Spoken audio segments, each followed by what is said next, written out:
बिस्मिल्लाहिर्रहमानिर्रहीम। अस्सलाम वालेकुम नाज़रीन, आप यूट्यूब चैनल देख रहे हैं। मैं इमरान खान हूँ। आज दोबारा सुप्रीम कोर्ट ऑफ पाकिस्तान ने इमरान खान साहब का केस सुनना था। एक मरतबा फिर तारीख दे दी गई है। इमरान खान साहब को इंसाफ नहीं मिल रहा। हर दफ़ा अदालत एक नई तारीख दे देती है। सुप्रीम कोर्ट ऑफ पाकिस्तान में जब केस लगने के लिए गया तो जो प्रोसिक्यूटर की जानिब से यानी प्रोसिक्यूशन टीम या पंजाब हुकूमत का जो प्रोसिक्यूटर है उनका वकील आया नुमाइंदगी करते हुए। उसने कहा जी वो प्रोसिक्यूटर साहब जो है ना उनके पेट ख़राब हो गया, उनको फूड पॉइजनिंग हो गई है, लिहाजा आप कोई और तारीख दे दें। तो जज साहब ने फिर एक दिन की तारीख दे दी। इससे पहले जनाब एक दिन कहा कि जी वकील खुद मौजूद नहीं। उन्होंने कहा जी वकील मौजूद है, करें आप। फिर तारीख दे दी थी।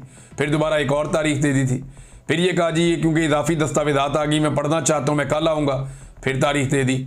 और आज जनाब के जो प्रोसिक्यूटर है उसको फूड पॉइजनिंग हो गई है, उसका पेट ठीक नहीं है। तो जब उसका पेट ठीक हो जाएगा तो फिर दोबारा हम केस लगाएंगे, तो एक और तारीख दे दी है। तो इमरान खान साहब को इंसाफ देने से अदालत डर रही है। इमरान खान साहब के वकील ने कहा जी कि इमरान खान की फैमिली बात करना चाहती है, आप उन्हें तो इजाज़त दें कि वो आपसे बात करें।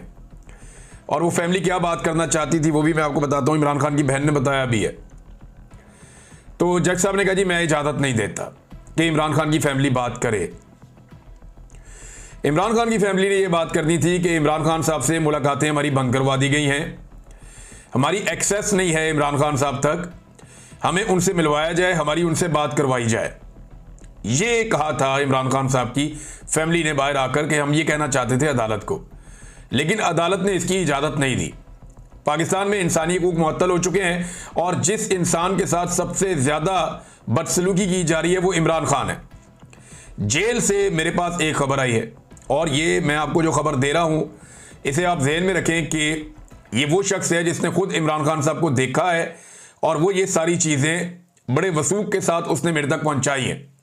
अब जो उसके दावे मैं आपको बता देता हूं। मैंने क्योंकि सवालात मैंने करने थे, तो एक तो मैंने ये पूछा कि जी इमरान खान साहब के बारे में ये जो खबर आती है कि वो कमज़ोर हो गए जिस्मानी तौर पर और उनका वज़न कम हुआ है, ये बात दुरुस्त है या गलत है?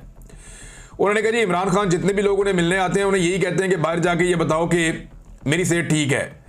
यानी वो उन्होंने अपने दिमाग में ये बात बिठा ली है कि मैंने अस्पताल नहीं जाना। उन्होंने अपने दिमाग में ये बात बिठा ली है कि मैंने नवाज शरीफ और जरदारी की तरह कमज़ोर ना होना है ना दिखना है। अब नवाज शरीफ और जरदारी तो जेलों के अंदर मौजों में थे, उनकी तो मुलाकातें ही नहीं रुक रही थी। उनके साथ तो बहुत सारे अर्दली रखे हुए थे, मुशक्कती रखे हुए थे, डॉक्टर उनको मिल रहे थे, बंदे उनके साथ ही रह रहे थे, मर्जी के खाने पीने चल रहे थे, खुला उनको स्वीट मिला हुआ था बड़ा सा, वो खुले आसमान के नीचे पूरा एक बंगला टाइप का होता है अंदर, वहां पे ये घूमते फिरते थे, जिसको मर्जी बुलाकर मिल लेते थे, एक महफिल जमी हुई होती थी। अब उस जेल में और इस जेल में फ़र्क है, लेकिन खान साहब ने ये जिद पकड़ी हुई है। उस बंदे ने मुझे ये कंफर्म किया कि इमरान खान साहब का वजन भी कम है और इमरान खान साहब का जिस्म भी कमज़ोर है, वो पहले की तरह नहीं है और ये गुज़िश्ता चंद दिनों में ज़्यादा हुआ है। फिर मैंने पूछा कि इमरान खान पर सख्तियाँ क्या की जा रही हैं। अब उन्हें हर वक्त मौका नहीं मिलता कि वो इमरान खान के पास जा सकें, वहाँ बहुत सख्ती हो गई। उस शख्स ने मुझे ये बताया कि पहले जब इमरान खान साहब की कोई समाअत वगैरह होती थी अदालत में या कोई और चीज़ होती थी तो यहाँ पे हमें अलाउ होता था, इजाज़त होती थी कि आते जाते हुए खान साहब से बात कर लेते थे। जो अमले के लोग थे, जो सिक्योरिटी के लोग थे, वो खान साहब के साथ बातें करते थे, थोड़ा सा इधर उधर की बातें हो जाती थी। लेकिन अब इतनी ज़्यादा सख्ती कर दी गई है कि इमरान खान अगर किसी को मुखातिब भी करें तो इस बात के सख्त अहकाम हैं कि आगे से जवाब नहीं देना। ऐसा लगता है कि इमरान खान किसी दीवार से बात कर रहा है। तो वहां पे जितने लोग मौजूद हैं उन सबको इस तरह कर दिया गया है। यह भी मुझे बात कंफर्म की गई कि उसको जो कैद तन्हाई का असल मतलब है वो अब इमरान खान साहब को बताया जा रहा है कि जो आपकी सिक्योरिटी के लिए भी बंदा है, जो आपको लेकर जा रहा है, लेकर आ रहा है, जो लोगों की टीम आपको लेकर जा रही है, उससे भी आप बात नहीं कर सकते। तो दो चीज़ें उन्होंने कंफर्म की। तीसरी एक और चीज़ उन्होंने कंफर्म की कि इमरान खान साहब को बाहर की मालूमात कम से कम है। गुज़िश्ता लगभग 1 महीने के आसपास हो गया इमरान खान साहब के पास अखबारात नहीं है, वो टीवी नहीं देख पा रहे और उन्हें बाहर की इंफॉर्मेशन नहीं है। वो बिल्कुल नहीं जानते कि जेल से बाहर क्या हो रहा है और उन्हें अब सेल के अंदर ज़्यादा वक्त गुजारना पड़ता है। बाहर बहुत थोड़े से वक्त के लिए 1 घंटा, 1.5 घंटा, 2 घंटे बाद उन्हें बाहर निकाला जाता है, लेकिन ज़्यादातर इमरान खान साहब को उसी जेल के एक सेल के अंदर रखा जाता है। और जब धूप निकलती है तो ये हबस वाला मौसम है, तो बड़ा शदीद हबस भी हो जाता है उस सेल के अंदर। उसकी वजह से उनकी हालत बहुत पतली है। मैंने पूछा कि जी ये पीने के पानी के और दीगर मामला, उन्होंने कहा जी जो इमरान खान ने चीज़ें बाहर बताई हैं वो झूठ नहीं है। उन्हें हर लिहाज से इमरान खान साहब को परेशान किया जा रहा है, उन्हें हर लिहाज से तंग किया जा रहा है। इतना जुल्म इमरान खान साहब पे जब से वो जेल में गए हैं तब से लेकर अब तक लंबे दौरानिए के लिए कभी भी इतना मेंटल टॉर्चर इमरान खान साहब को नहीं किया गया जितना मेंटल टॉर्चर इमरान खान साहब को इस वक्त किया जा रहा है। वजह क्या है? वजह तो बहुत सारी है। नंबर एक, इमरान खान साहब माफी नहीं मांगते। सुहेल वड़ाइच के जरिए कहा, बहुत सारे टाउट्स के जरिए कहा, पैगामात जेल में भिजवाए गए।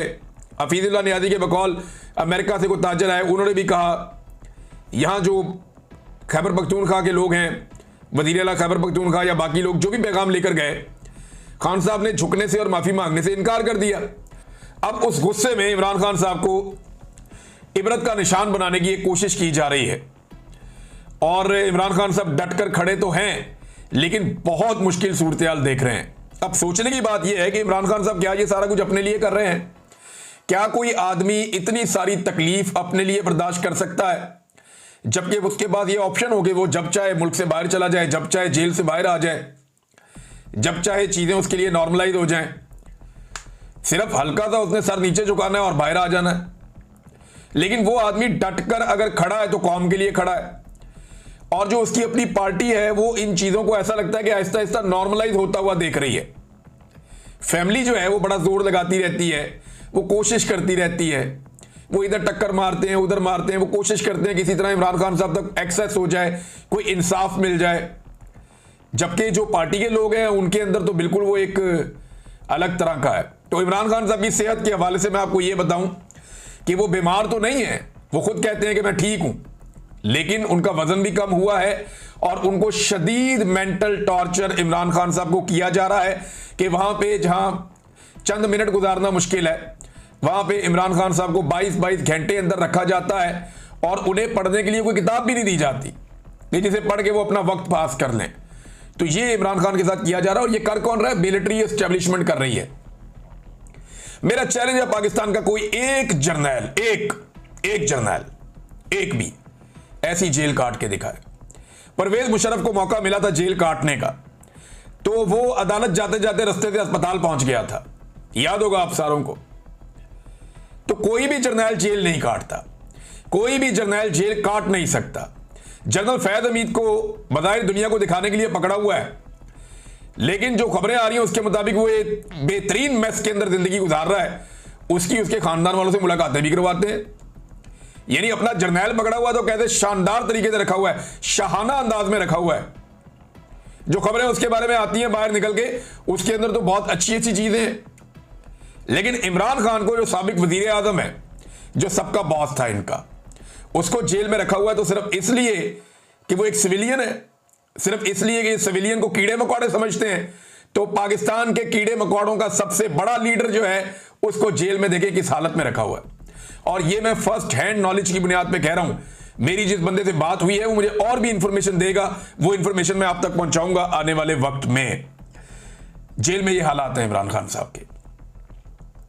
अब नाजरीन एक और चीज मैं आपके सामने रखता हूं कि जिन्होंने इमरान खान को जेल में भेजा है और जिन लोगों को मुसल्लत किया गया इमरान खान की जगह पे, उन लोगों की आप हालत चेक करें कि कितनी पतली हो गई है।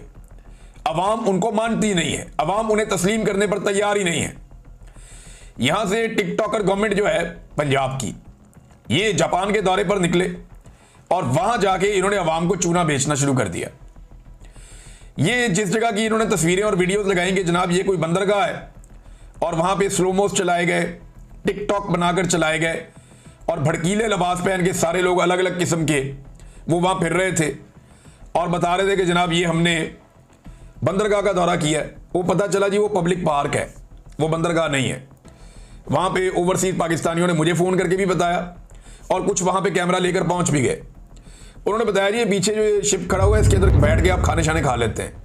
और दूसरे जो यहाँ पे जहाज वहाज आते हैं ना, ये कोई बंदरगाह नहीं है, ये कोई पोर्ट नहीं है, ये सिर्फ और सिर्फ इसलिए है कि यहाँ से लोग सैर करने के लिए जाते हैं, बस शिप्स के अंदर बैठ के क्रूज वगैरह आ जाते हैं, लोग सैर करते हैं, लोग इंजॉय करते हैं और कुछ ऐसा नहीं है यहाँ पे।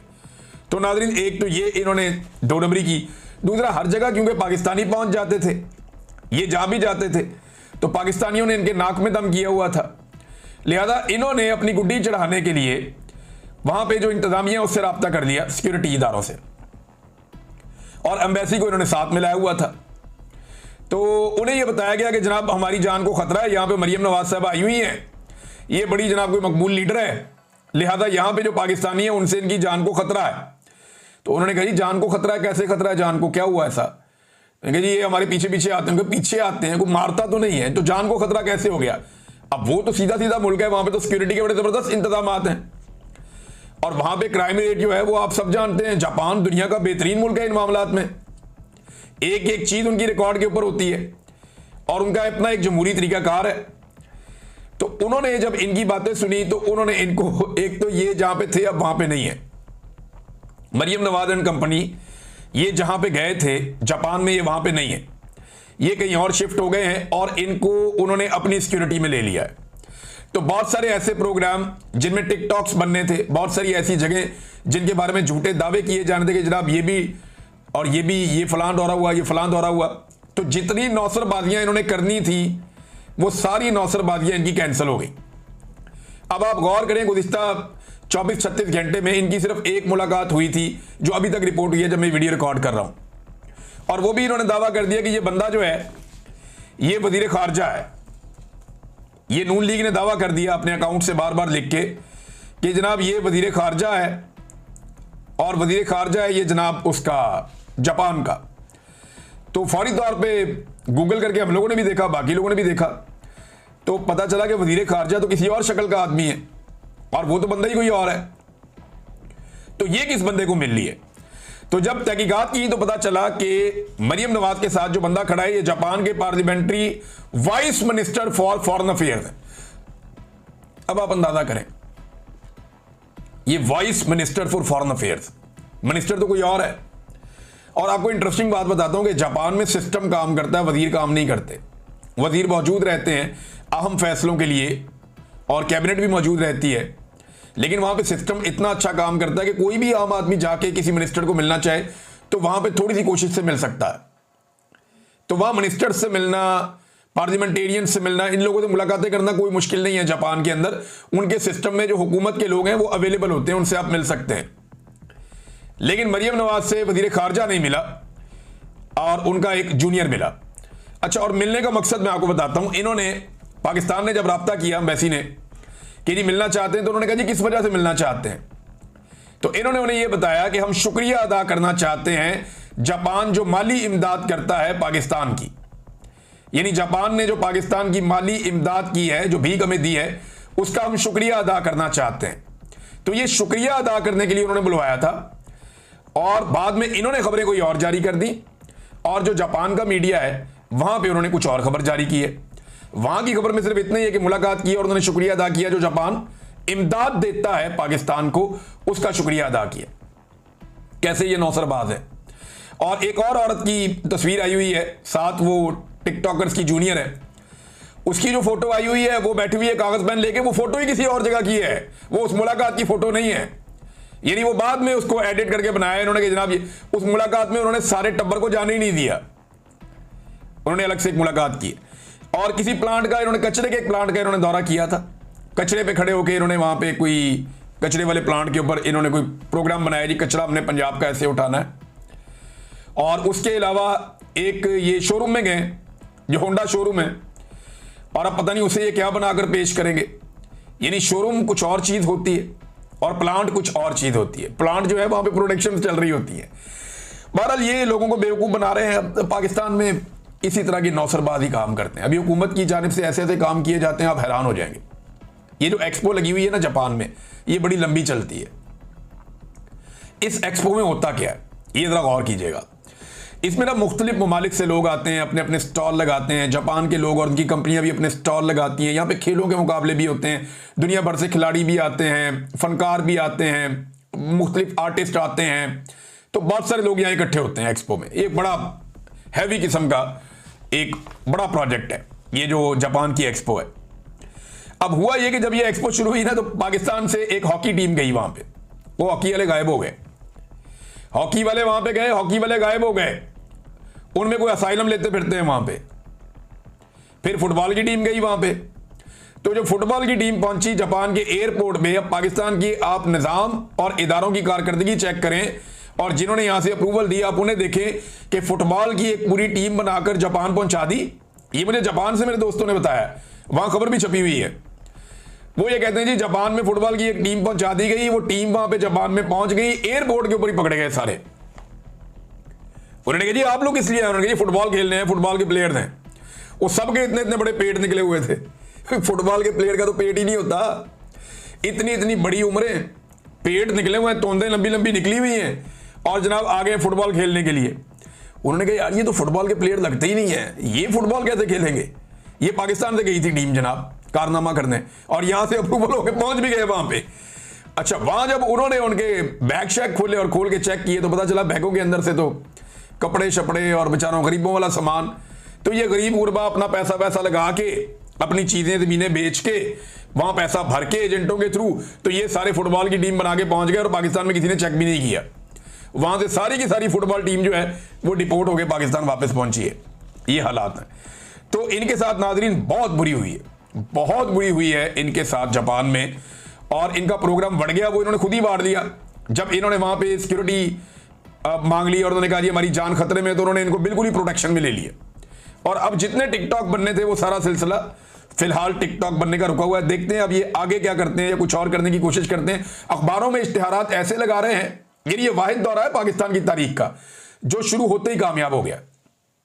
नॉर्मली ये होता है ना कि जब दौरा मुकम्मल होता है फिर उसका एनालिसिस किया जाता है कि ये दौरा कामयाब था या नाकाम था। भाई दौरा मुकम्मल होगा तो आप फैसला करेंगे ना कामयाब दौरा है या नाकाम दौरा है। ये वाहिद दौरा है जो शुरू होने से पहले ही कामयाब हो गया था। मरियम नवाज ने जापान की सरजमीन पे कदम रखा और अखबारों में इश्तिहारात छप गए कि मरियम नवाज का कामयाब दौरा। और भाई उन्होंने दौरा तो पूरा कर दो, दौरा पूरा करेगी तो कामयाब होगा ना। अब जिस सूबे के अंदर 10 मिलियन से ज्यादा बच्चे स्कूलों से बाहर हैं, वहां पे लग्जरी किस्म के प्रोजेक्ट लाकर लगाए जाते हैं गरीबों का मजाक उड़ाने के लिए। ये और नहीं तो क्या है, यानी 11.73 मिलियन बच्चे स्कूलों से बाहर हैं। पूरे पाकिस्तान में 23 मिलियन है, उनमें से लगभग 12 मिलियन जो है वो पंजाब के बच्चे स्कूलों से बाहर हैं। अब जहां बच्चे स्कूलों से बाहर हैं वहां पे आप अखबारों के अंदर इश्तिहारात दे रहे हैं और ऐसे गैजेट्स लेकर आ रहे हैं जो गरीबों का मजाक उड़ाने के मुतरादिफ है। तो ये इनका खेल है, पुराना खेल रहे हैं और हमेशा से यही खेलते आए हैं। और एस्टेब्लिशमेंट को ऐसे ही नौसरबाज और इसी तरह के लोग पसंद हैं, क्योंकि एस्टेब्लिशमेंट के काम भी पूरे करते हैं ना। मिसाल के तौर पे मैं आपको बताता हूं, ये जरा तैनाती एक चेक करें कैसे हुई। रिटायर्ड जर्नल की तैनाती, ये जो पीटीए के चेयरमैन बने हुए हैं जनाब मोहतरम major general retired Hafizur Rahman साहब, बारिश आदमी है, ये पीटीए के चेयरमैन है और उन्होंने वो सारा कुछ किया पीटीए में रहते हुए जो उन्हें कहा गया। एस्टेब्लिशमेंट के कहने के ऊपर इन्होंने हर चीज को लब्बैक कहा। अभी जो जैज ने चूना लगाया हुआ उसके ऊपर ये कुछ नहीं करेंगे, क्योंकि पीटीए उसके अंदर खामोश है। अरबों रुपए का चूना लग गया कौम को। तो जब बाबर सत्तार साहब ने एक दिन पूछा था ना, ये एहतशाम कियानी साहब ने रिपोर्ट किया, बड़ा मजे का है।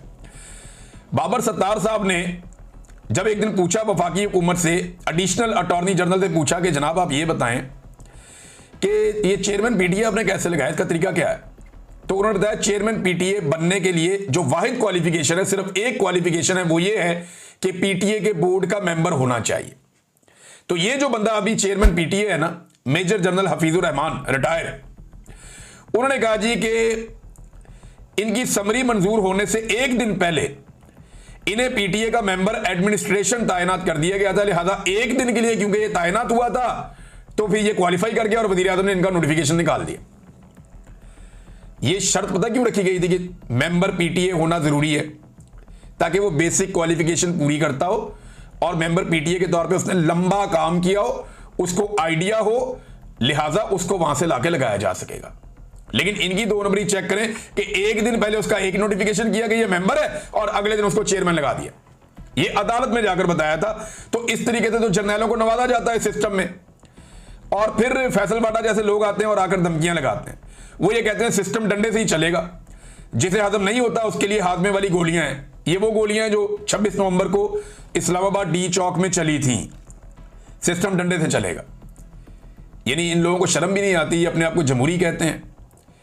और ये एस्टेब्लिशमेंट की बुनियाद के ऊपर आकर एस्टेब्लिशमेंट के कंधों पर बैठ के आके ये कहते हैं जनाब कि सिस्टम डंडे से चलेगा, और जिसे हजम नहीं हो रहा उसके लिए गोलियां हाजमे वाली। कैसी धमकियां हैं जो पाकिस्तान की एस्टेब्लिशमेंट पाकिस्तान की आवाम को कीड़े मकोड़े समझते हुए बराह रास्त लगा रही है। क्या पाकिस्तान के लोग अब भी सोते रहेंगे? वो इसी आमरीयत के साथ जिंदा रहना सीख लेंगे या उन्हें जमहूरियत के लिए जागना पड़ेगा? देखिए, एक आदमी जेल में बदतरीन जिंदगी गुजार रहा है, शहजादों जैसी जिंदगी उसने गुजारी है। किसी शहजादे की जिंदगी भी ऐसी नहीं होगी, उसके 50 साल उठा के आप देख लें, जैसी जिंदगी उसने गुजारी है। वो पहाड़ों पे घूमने वाला, रोजाना कई कई किलोमीटर वॉक करने वाला, पहाड़ों पे भागने वाला, खुले आसमान के नीचे रहने वाला, वो एक बंद काल कोठरी में पड़ा है सिर्फ इसलिए ये तकालीफ बर्दाश्त कर रहा है कि उसने कहा नहीं जी नहीं, ऐसे नहीं चलेगा। लेकिन जिन लोगों के लिए उसने किया, अभी तक वो लोग शायद इसी बात का इंतजार कर रहे हैं कि वो अकेला लड़ाई लड़के जीत लेगा। उनके लिए सबको खड़ा होना पड़ेगा। इमरान खान सबका इंतजार कर रहा है, कोई माने या ना माने। नाज़रीन, बारिशों के हवाले से कुछ इत्तलात है मेरे पास। सवाबी में 37 लाशें रिकवर हुई हैं मलबे में से। वहां मेरे कोई दोस्त हैं, उन्होंने मुझे वीडियो भी भेजी, मैंने वो पोस्ट भी की थी। बड़ा अफसोसनाक क्लाउड बर्स्ट हुआ है और इसके ऊपर तहकीकात अब करवाई जानी चाहिए कि ये बार बार क्लाइमेट चेंज की वजह से इतनी बड़ी तबाही क्यों आ रही है और खैबर पख्तूनख्वा में क्यों आ रही है। इस पर बाकायदा काम किया जाना चाहिए और मुस्तकबिल में ये एक बड़ा फिनोमिना है जिससे पाकिस्तानियों को लड़ना पड़ेगा। कराची जो है वो थोड़ी सी बारिश के अंदर 1 घंटे के अंदर सारा का सारा शहर डूब गया। गवर्नेंस का बेड़ा गर्क कर दिया कराची का पकड़ के इन्होंने, और ये कहते हैं जी वहां पे मुंबई भी डूब गया इसलिए कराची भी डूब गया। और भाई मुंबई में जो बारिश हुई है ना वो 800 मिलीमीटर से ज्यादा हुई है। आपकी टोटल 100 मिलीमीटर बारिश नहीं हुई, 800 मिलीमीटर से ज्यादा बारिश हुई है अनएक्सपेक्टेड वहां पे। और कुछ इत्तलात के मुताबिक 950 मिलीमीटर बारिश हुई है मुंबई में। तो उसका तो डूबना बनता है भाई, वो तो सैलाब आया हुआ है। और कराची में तो 1 घंटे की थोड़ी सी बारिश हुई है। कुछ कहते हैं लोग 40 मिलीमीटर की हुई है, कुछ लोग कहते हैं 70 मिलीमीटर की हुई है। वजीर आला ने बहुत छलांग मारी तो 150 मिलीमीटर पे चला गया, तो इससे शहर डूब जाते हैं। बेड़ा गर्क कर दिया सारी गवर्नेंस का। नाज़रीन, इन चीज़ों पे हम बाद में बात करते हैं। अब तक के लिए इतने, अपना ख्याल रखिएगा, अपने इस चैनल का भी। अल्लाह।